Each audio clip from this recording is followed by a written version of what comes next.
So we have covered several autocoids which are found in the body, which play certain important physiological and pathophysiological roles. Correct? The histamine, serotonin. Recently, we have covered the PGs and the LTs, prostaglandins and the leukotrienes. Okay. So this particular today's chapter, NSAID, it will reflect the PGs over here.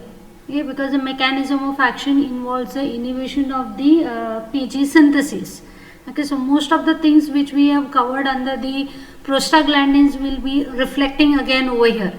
In the prostaglandins chapter also, NSAID, specifically aspirin, was discussed under several actions, like what happens when the PG synthesis is inhibited, what type of actions are produced. Okay, so we shall start with this new chapter, NSAID, which is also discussed under the autocoids because it is relating to the inhibition of synthesis of an autocoid. Okay, so that's the reason why it is discussed over here.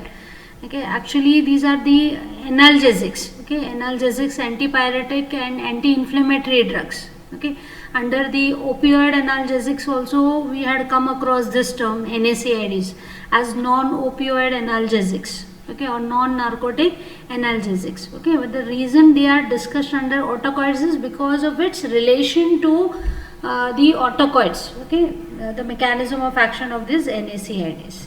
Okay, so before going into the chapter, coming to the outline of the chapter, we shall cover the classification of the drugs which are used as NSAIDs. Under that, the first class is non-selective COX inhibitors. Okay, this term must be familiar to you all. Okay, that is, COX is an enzyme which is involved in the synthesis of the PGs. Okay, so PG synthesis is inhibited by the NSAIDs by inhibiting this enzyme COX. Okay, so depending upon their selectivity, the classes are divided into. Okay, so the first class is non-selective COX inhibitors. These are also called as traditional NSAIDs. Under this there are several classes. First one is salicylates, next is propionic acid derivatives, phenamides, next is enolic acid derivatives, acetic acid derivative and pyrazolone derivatives. So we shall cover each of this class and the drugs under which in detail. And the second main class, okay, so the first one is non-selective COX inhibitors. Okay, so the second part in the chapter is preferential COX-2 inhibitors. Okay, drugs which preferentially inhibit this enzyme COX-2. Third one is, the third part of the chapter covers the selective COX-2 inhibitors, and the fourth part covers the analgesics, antipyretics with poor anti-inflammatory action. So this gives a clear indication what actions will be produced and what actions it lacks. Again, under this there are several examples. Three subclasses are there: para-aminophenol derivatives, then pyrazolone derivatives and benzoxazosine derivatives. So all these classes, the individual drugs we are going to cover under this chapter. Okay, so before going into the classification, a brief introduction about the NSAIDs. Okay, so this NSAIDs, the term means non-steroidal anti-inflammatory drugs. So all of these, all the drugs falling under this particular category, all of them have these three properties: analgesic, antipyretic and anti-inflammatory. That is, they can abolish the pain, okay, or they can increase the threshold of pain so that the pain is not felt. Next property which they possess is antipyretic, that is, they can reduce the fever.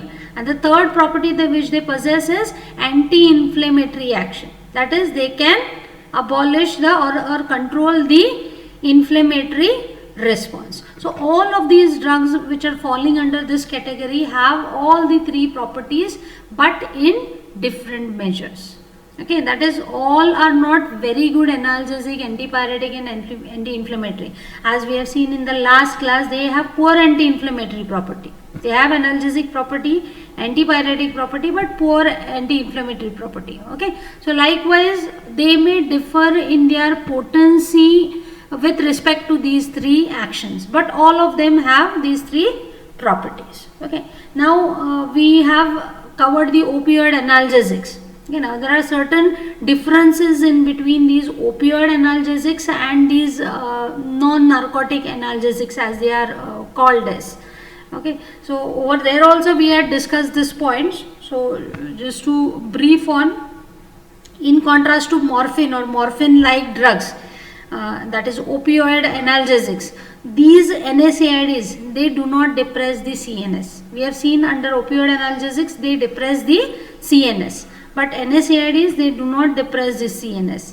They do not produce any kind of physical dependence. Morphine-like drugs, they had this particular property. They could develop the physical dependence. If the person consumes these opioid analgesics again and again, there are chances of physical dependence, okay, or psychological dependence also. Okay, abuse liability was also found with morphine-like drugs, but NSAIDs, they do not have any abuse liability because they don't give any pleasurable effects. Euphoria is not generated, okay, because they lack the action in the CNS.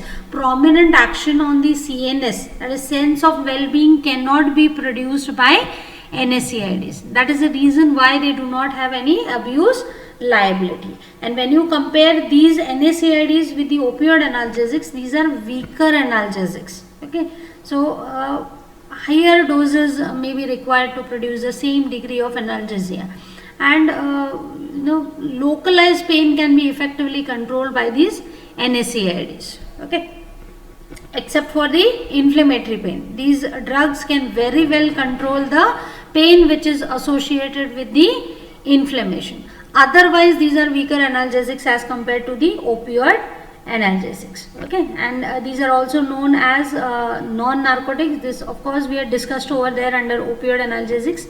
NSAIDs are also known as non-narcotic or non-opioid analgesics or aspirin-like analgesics. Okay, so these are the other terms which can be used in place of NSAIDs. Okay, aspirin-like because aspirin, it is the prototype drug of the NSAID. So these are also known as aspirin-like drugs. Just like opioid analgesics, they are known as morphine-like drugs.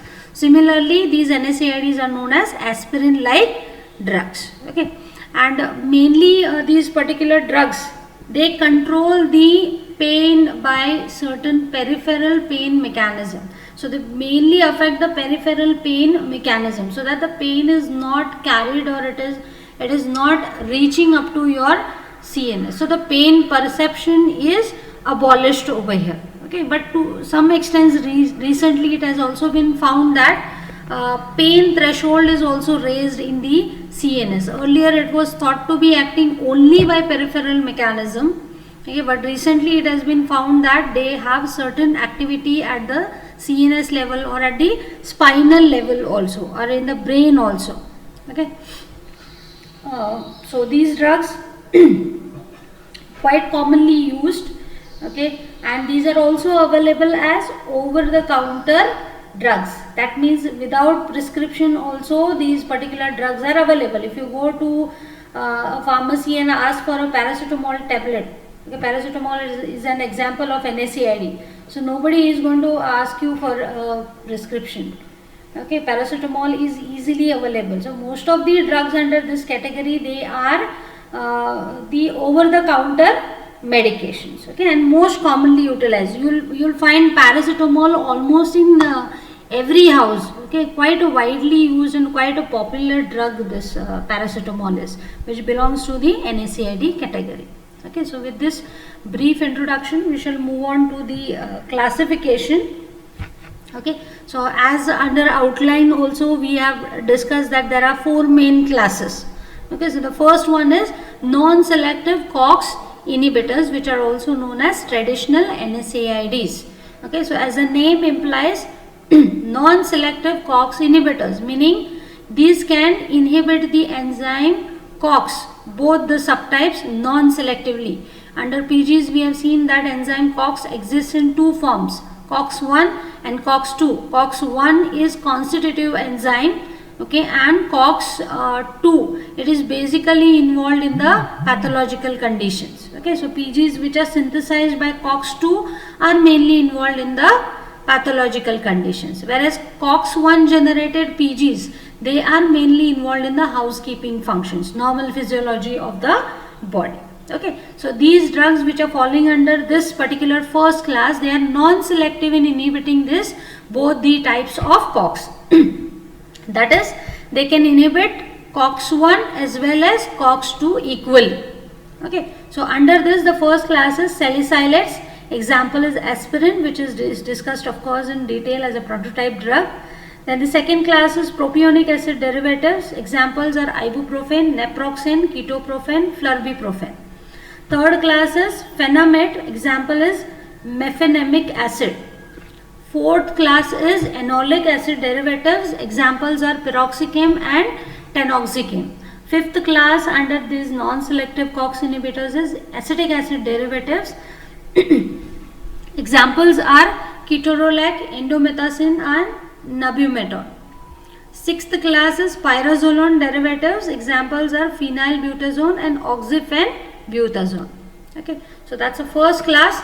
Then the second main class of NSAIDs is preferential COX-2 inhibitors. So as the name implies, COX-2 is the enzyme which is involved in the pathological conditions, right? So PGs which are synthesized by this COX-2 are basically involved in the pathological conditions. So what is the ideal condition? We want to inhibit this enzyme, specifically COX-2. If you inhibit COX-1, it will obviously affect the normal physiology of the body, okay, because it's a housekeeping enzyme. So these are the agents which are preferentially inhibiting COX-2 over COX-1. Okay, so examples over here are nimesulide, diclofenac, aceclofenac, meloxicam and etodolac. Third main class is selective COX-2 inhibitors. So as the name implies, these drugs are selective towards inhibition of COX-2 without affecting COX-1. So these are the drugs which are preferred. Okay, so examples are celecoxib, atorikoxib and parecoxib. Then the fourth class is analgesics, antipyretics with poor anti-inflammatory actions. So as the name implies, these are the drugs which are categorized separately because they lack this particular property. Okay, they lack in the sense they have very poor anti-inflammatory action. So these drugs are not effective where inflammation has come into picture. Okay, these can effectively control the pain. They can also reduce the fever, but anti-inflammatory property is very poor with these particular agents. So these are not preferred in conditions where inflammation is present. So again, these are divided into three subclasses. Para-aminophenol derivatives, example is paracetamol, which is a quite popular one. Another name for this is acetaminophen. Okay, so either of the names may appear in the paper. Okay, so if you see acetaminophen, don't get confused. Acetaminophen means paracetamol. Okay, and the second class is pyrazolone derivatives. Examples are metamizole, again this has another name, dipyrone, and second example is propifenazone. Then the third subclass over here is benzoxazosine derivative. Example is nefopam. Okay, so this finishes the classification of the NSAIDs. Okay, so quite a lot many examples are included under this particular chapter. Now before starting with the actual pharmacology of the individual drugs, a brief concept called as relation between this NSAID and PG synthesis inhibition is discussed. So what are the things which will happen because of the PG synthesis inhibitions? Those are discussed. Of course, all this will be a repetition of what we have already covered under the PGs. Okay, that is prostaglandin chapter. So most of the things will be almost every point which we are going to cover in under this particular heading is already covered under prostaglandin chapter. Okay, so this particular scientist Wayne in 1971, he along with his co-workers, he discovered this particular mechanism of NSAIDs. That is, they act by inhibiting the PG generation, or PG synthesis could be inhibited by the aspirin-like drugs. So this was a breakthrough discovery which he made, okay, along with his co-workers. So that led to a number of agents which were introduced, and they were found to be effective in a number of types of conditions, because PGs were involved in several processes and several actions we have covered under the PGs. Okay, there are 12 actions and roles which we have covered under the PGs chapter. So this particular discovery that the NSAIDs could inhibit the synthesis of PGs, this was a breakthrough discovery. Okay, so that led to the control of so many conditions. Okay, so this discovery later on, it was proved that this is one of the major mechanism of action of NSAIDs. Of course, other mechanisms are also there, but the inhibition of PG synthesis is the main mechanism of action of NSAIDs. Okay, so all of these PGs, these prostacyclin and thromboxane, all of them are produced from the arachidonic acid. That's what we have seen under the PGs chapter. Okay, with the help of enzyme cyclooxygenase, and cyclooxygenase is the enzyme which can exist in two forms. That's what I have also discussed earlier in this lecture. Okay, that COX-1 and COX-2 are the two isoforms of this enzyme. Okay, and COX-1 out of this is constitutive. That means it is involved in the physiological housekeeping functions. That is, whatever PGs are generated from COX-1, these are involved in the housekeeping functions, meaning normal physiological functions are carried out by the PGs which are generated by COX-1. Whereas the PGs which are generated by COX-2, okay, same PGs will be generated, okay, but their functions are different. So the PGs which are generated by COX-2, these are normally present in very small quantities, but they induce the production of certain cytokines and certain other signaling molecules which are involved in the inflammation. Okay, so these COX-2 generated PGs are mainly involved in carrying out several inflammatory changes which are taking place. Okay, so it is very clear from this that you do not want to inhibit this enzyme. If this enzyme COX-1 is inhibited, it will affect the normal functioning of the body, because the PGs generated by COX-1, these are involved in the physiological housekeeping functions.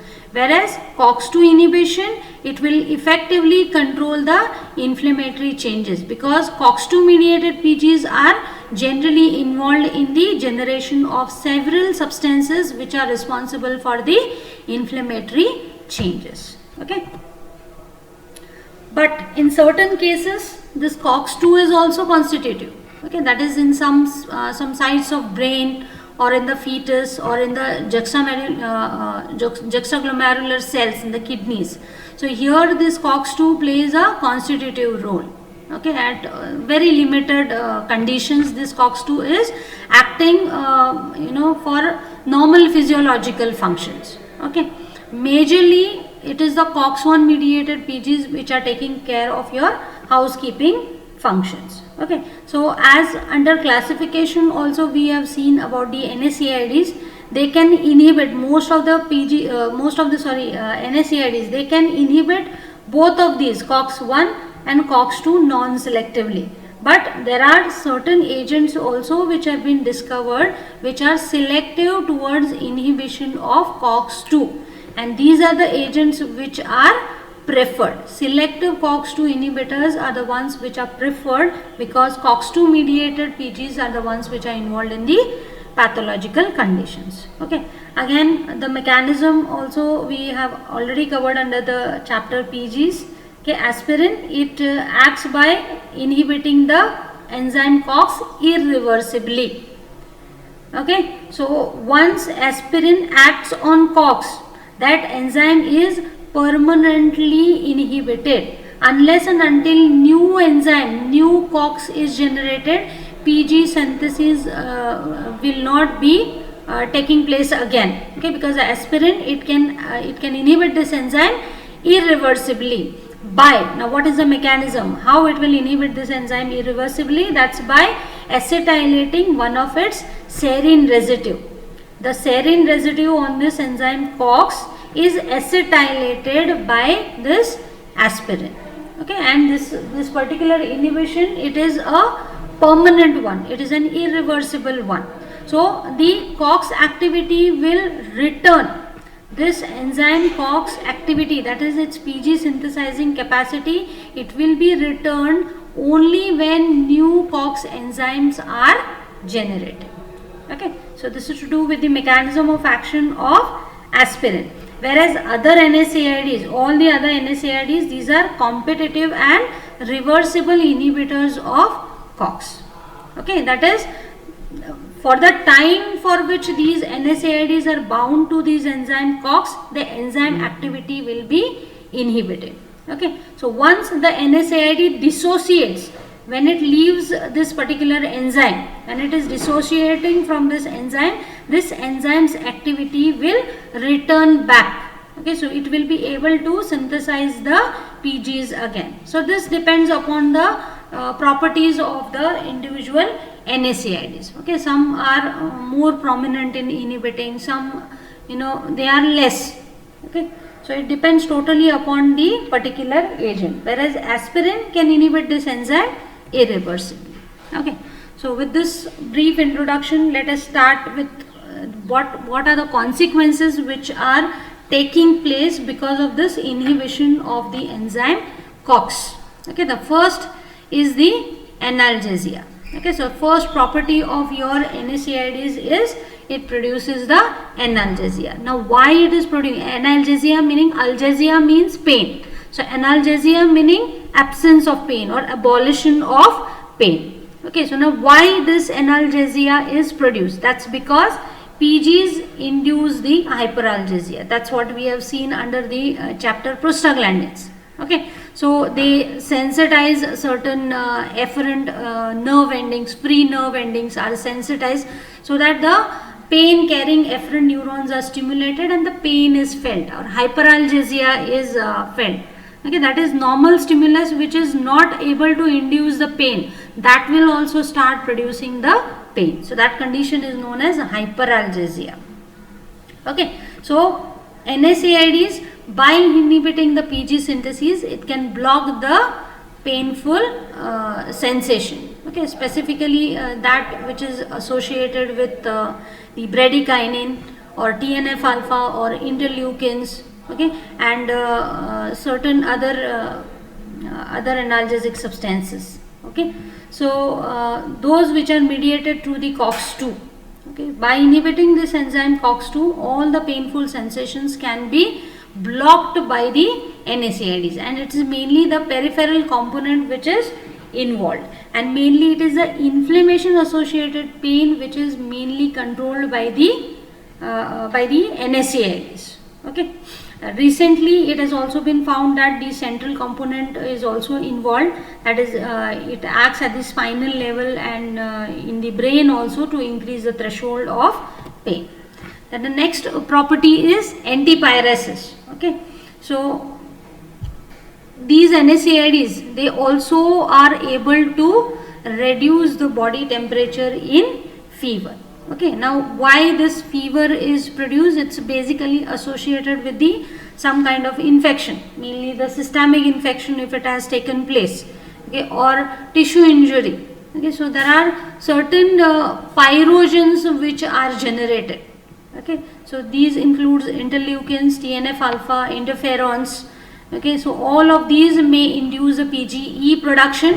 This in turn will reset this temperature regulating center over here. So it will raise the temperature set point, and that's how fever is is generated. Okay, that is body temperature is increased by this particular mechanism. Okay, so NSAIDs, by inhibiting the PG synthesis, it will help in controlling the fever. It will bring down the fever. Whereas fever can also be produced because of some other non-PG mediated mechanisms also. Some other substances may also be resulting in fever. Okay, but the one which is associated with the PG synthesis can be effectively controlled by the NSAIDs. Next property is the anti-inflammatory property. Okay, so over here under the PGs, again we have seen that the PGs are also associated with the inflammation. So at the site where the tissue damage has taken place or inflammation has come into picture, okay, that all those processes are progressed by the PGs. There is increased PG synthesis, and these PGs, which are generated mainly by the COX-2 enzyme, are involved in the inflammatory processes at site of injury. Okay, so by controlling this PG synthesis, which are mediated through the COX-2 enzyme, the NSAIDs have very good anti-inflammatory property. It, of course, it differs for different compounds. Certain agents we have seen that they have poor anti-inflammatory property. That's because they cannot inhibit this enzyme COX-2. Okay, so selectivity, again, it varies. So accordingly you need to select the drug if any kind of inflammation is involved, or you need these drugs for the anti-inflammatory potency. So selection should be done appropriately. Wherever there is inflammatory conditions, you need to select those NSAIDs which are effectively controlling these COX-2 mediated PG synthesis. Okay, but one thing you should keep in mind is that PGs are only one of the mediators of inflammation. Okay, every time inflammation may not be associated with PG synthesis. There are, of course, several mediators of inflammation. So those processes of inflammation, these are not only taken care of only by PGs, but there are other mediators also. Okay, like leukotrienes or platelet activating factors or cytokines. So these will not be controlled by the NSAIDs. Okay, NSAIDs act by inhibiting the enzyme COX, whereas all these are generated with the help of certain other enzymes which may not be inhibited by the NSAIDs. Okay, so NSAIDs are effective in controlling only the PG mediated inflammation. Okay. Now, mainly it's the PG synthesis which the NSAIDs will control, but there are certain other mechanisms also which may be involved. Okay, like say for example, certain expression of certain molecules like adhesion molecules, that is ECAM1 or ICAM1. So these are the adhesion molecules which may be expressed on the endothelial cells. Endothelial cells are the cells which are lining your blood vessels. Okay, so on their surface, on the surface of endothelial cells, certain adhesion molecules are expressed. Okay, so these adhesion molecules, as the name implies, their work is to attract the circulating leukocytes. Okay, that is leukocytes which are present in your bloodstream. They will get attracted towards the wall of your blood vessel, endothelium, and then from there they will slowly move out of the capillaries, because capillary permeability is also increased at the site of inflammation. So this is very important. Expression of these adhesion molecules is again a very important mechanism, okay, which is promoting the further processes of inflammation, because in inflammation we have seen that chemotaxis takes place. That is, certain types of cells, specifically the WBCs, okay, leukocytes, they are attracted at that particular site of injury. So that movement of leukocytes out of your blood vessels, it can be promoted with the help of this expression of the adhesion molecule. So they will get attracted towards your endothelial cells, and from there they can easily move out of the capillaries. Okay, similarly in the inflammatory cells, There may be expression of selectins and integrins also. Okay, so certain NSAIDs may also act by this additional mechanism of inhibition of these expression of adhesion molecules or these selectins or integrins. Okay, so apart from being acting as anti-inflammatory drugs by inhibiting the enzyme COX-2, that is by inhibiting the PG synthesis, this is another mechanism, additional mechanism, that is by inhibiting the expression of the adhesion molecules, it will prevent this process of chemotaxis. That is, the particular leukocytes will not move towards that particular region. So further inflammatory processes or damaged processes, they can be prevented. Also, superoxide and free radical generation may also be controlled by certain NSAIDs. Okay. Then the next property is the dysmenorrhea. Okay. Dysmenorrhea is the pain which is associated with the menstruation. Okay. We have seen that PGs are involved. Specifically, PGF2 alpha levels are high. Okay, PG levels are high in the menstrual flow. In the endometrium also the PG synthesis will increase. So because of this PGF2 alpha, we have seen that it can induce the uterine contractions. That is the endometrial layer. Okay, it will start contracting. So because of this, the blood supply, the blood vessels which are supplying to this endometrium, the layer, the internal layer of your uterus. So these blood vessels will be compressed. So because of the compression of these blood vessels, ischemia will be seen. Okay, that is damage will be seen. Okay, in the myometrium, that is a layer of your uterus. So this ischemia in turn will result in the menstrual cramps. That is a pain which is associated with the menstruation. Okay, so NSAIDs, these will act by lowering the uterine PG levels. So it can afford 60 to 70% control in the very well. It can control this condition of dysmenorrhea, because sometimes this condition may be very much severe, so that the women are not able to cope up with the day-to-day work also. So it can be that severe. So in such conditions, NSAIDs may be prescribed to control this particular condition. Not only that, NSAIDs will of course control the cramps which are associated with the menstruation, but it can also control certain ancillary symptoms also, like headache, muscle ache or nausea. These symptoms, additional symptoms, may also be relieved. So also the excessive flow, sometimes the menstrual flow, heavy flow may be seen. So that may also be normalized by the use of NSAIDs. Okay. And the next property is antiplatelet aggregatory action. Okay, so under PGs we have seen that certain PGs are pro-aggregatory, certain PGs are anti-aggregatory. Both type of actions are seen. Thromboxane, mainly it is a pro-aggregatory, that is it will promote the platelet aggregation. Whenever there is tissue damage or damage to your blood vessels, platelets must aggregate together for that platelet plug to form. Otherwise the blood which is oozing out, which will not be able to control. Okay, so this PGs mutual system is present, if you can recall. Okay, certain PGs are pro-aggregatory, that is thromboxane A2, and PGI2 mainly it is having anti-aggregatory property. Okay, so both of them act mutually, so that platelet aggregation will take place only when the blood vessel is damaged. Platelet aggregation doesn't take place when the blood vessel is not damaged, or when the blood vessel is intact. Platelet aggregation does not take place. If it takes place, thrombosis will be precipitated. That is, the blood vessels may get blocked because of platelet aggregation in an intact blood vessel.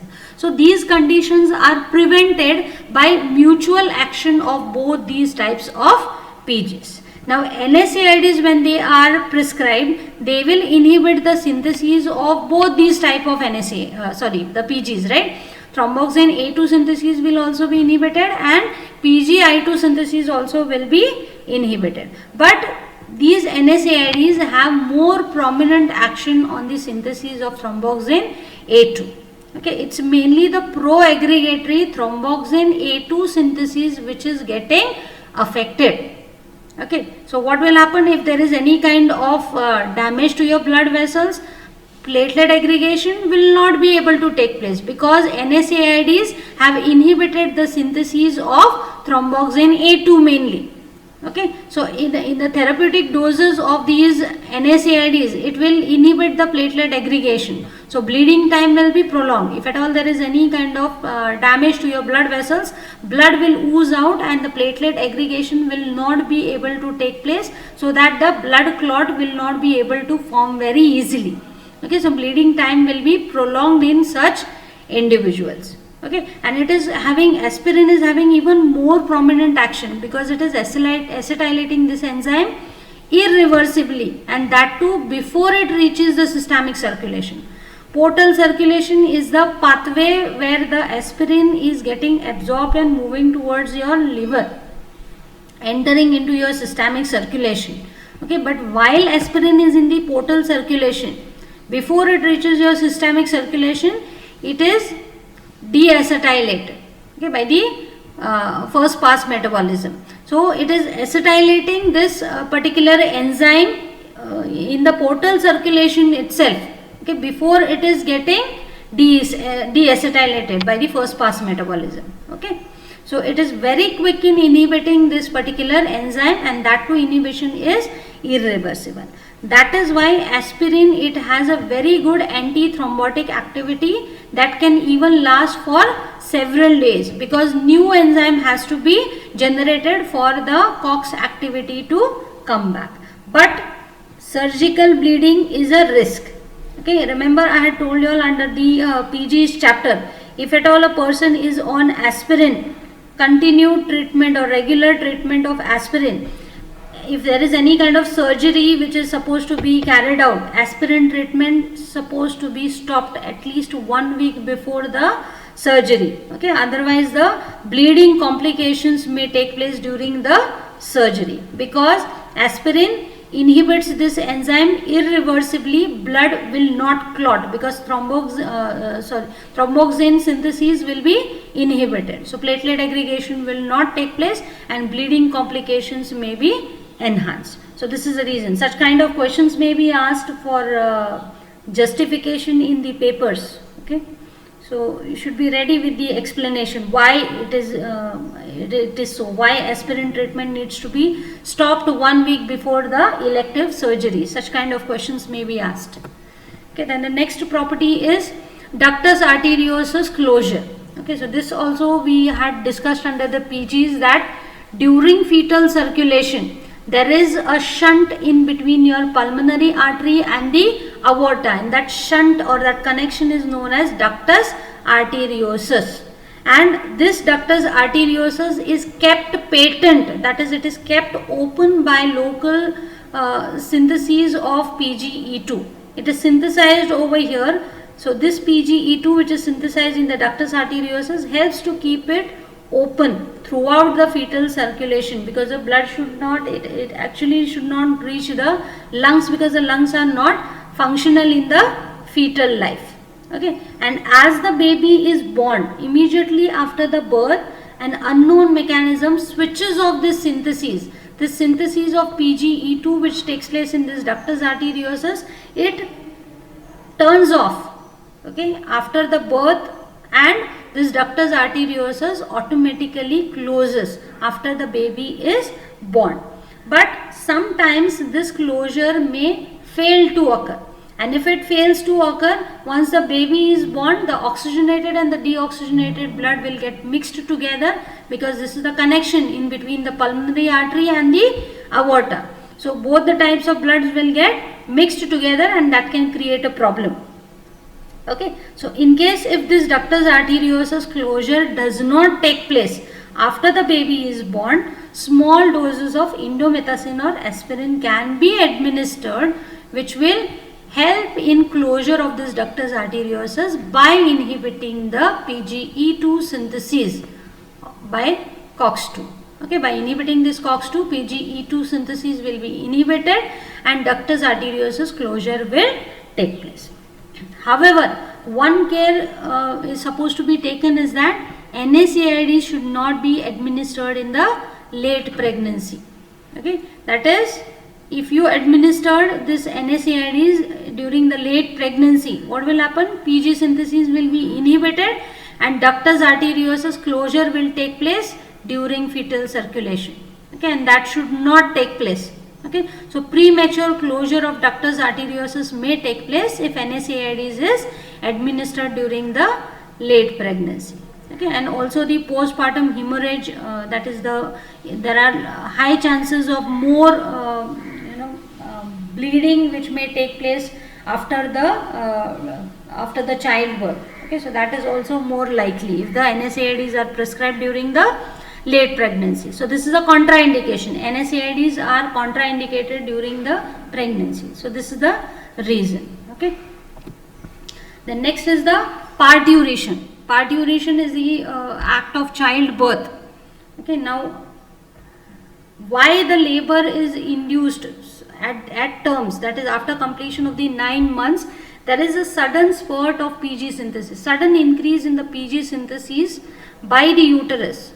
Okay, locally PGs are synthesized in the uterus, and we have already seen that PGs, they induce the uterine contractions. The smooth muscle contractions in the uterus are induced by the PGs. So at term, suddenly PG synthesis will increase and they will induce the uterine contractions. So labor is triggered by these PGs which are synthesized locally.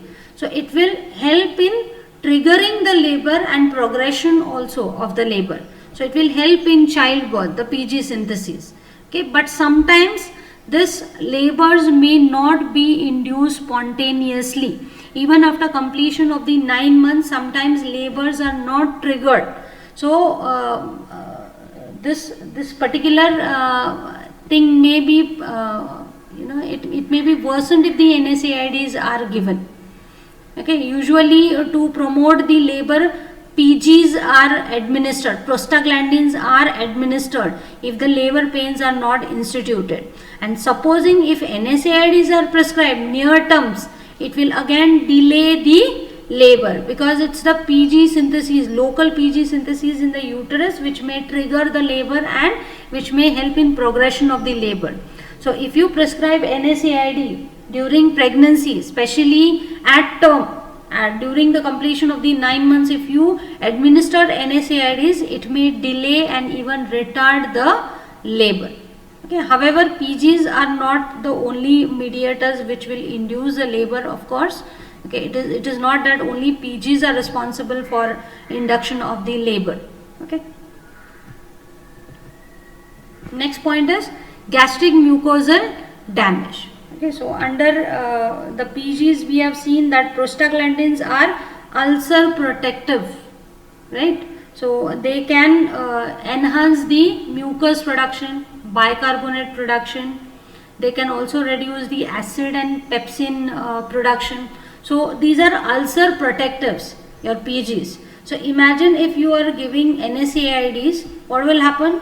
It will result in all kind of gastric damage. Because PGs are protective in nature, by inhibiting the PG synthesis, all these symptoms may be present. These are quite common with the use of NSAIDs. The gastric pain, mucosal erosion, ulceration may be seen, or blood loss may be increased if NSAIDs are prescribed. Okay, because they produce some kind of disturbance, what we have seen under the PGs. They will inhibit the PGs. Okay, specifically those which are generated by COX-1. This is more common with non-selective COX inhibitor. So inhibition of COX-1 mediated synthesis of gastroprotective PGs, that is PGE2 and PGI2. This is mainly responsible for precipitation of the ulcers. Okay, now what will happen because of inhibition of these PGs which are synthesized by COX-1? Mucus and bicarbonate secretion will be reduced.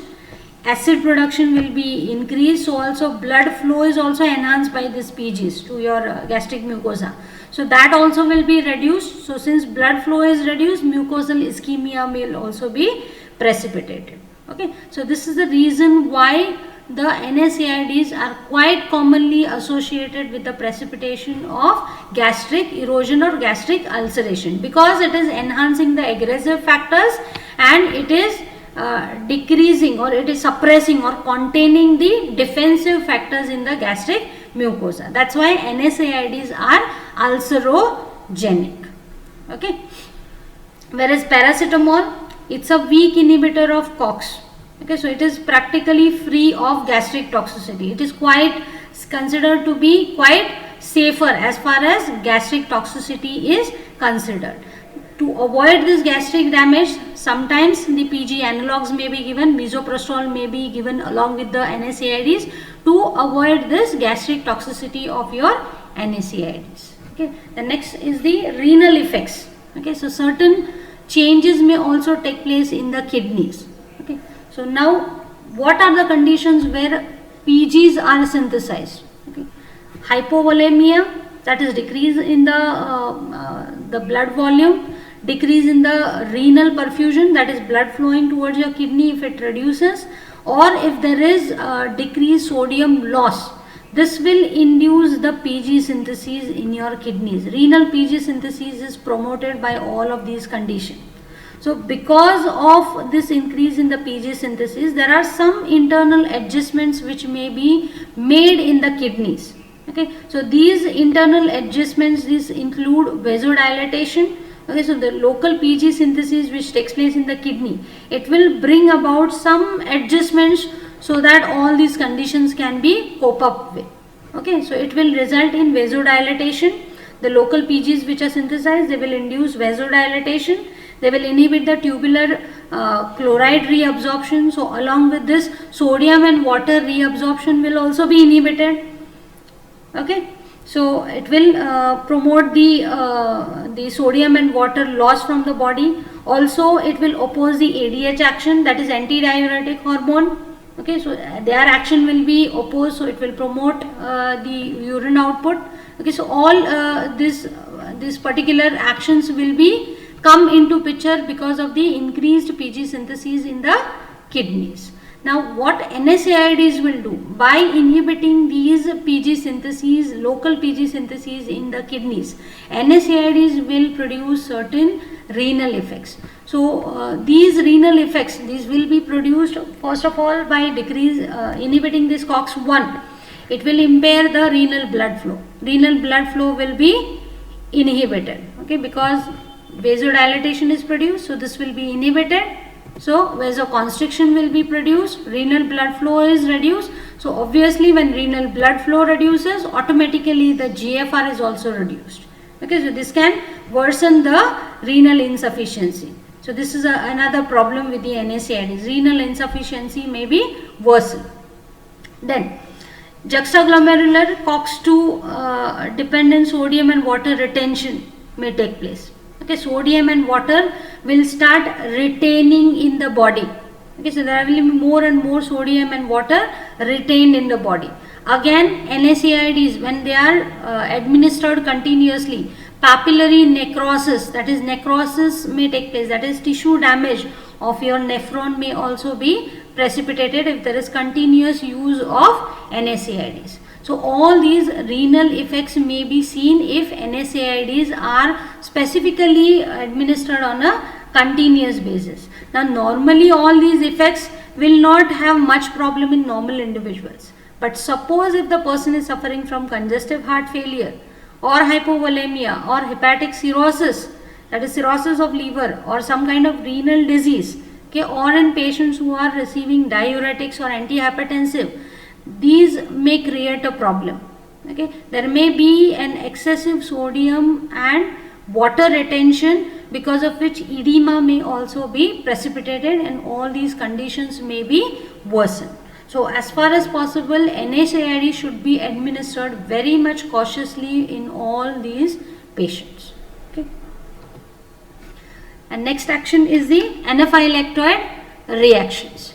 Now, aspirin, also under the PGs we have seen that aspirin can precipitate the asthma or any kind of anaphylactoid reactions like swelling or urticaria, rhinitis, these may be precipitated specifically in the susceptible individuals. Okay, the allergic type of asthma or other allergic conditions may be precipitated. Now basically why this is happening is because aspirin or NSAIDs, they inhibit the enzyme COX. Aspirin is not able to inhibit the enzyme LOX, that is lipoxygenase.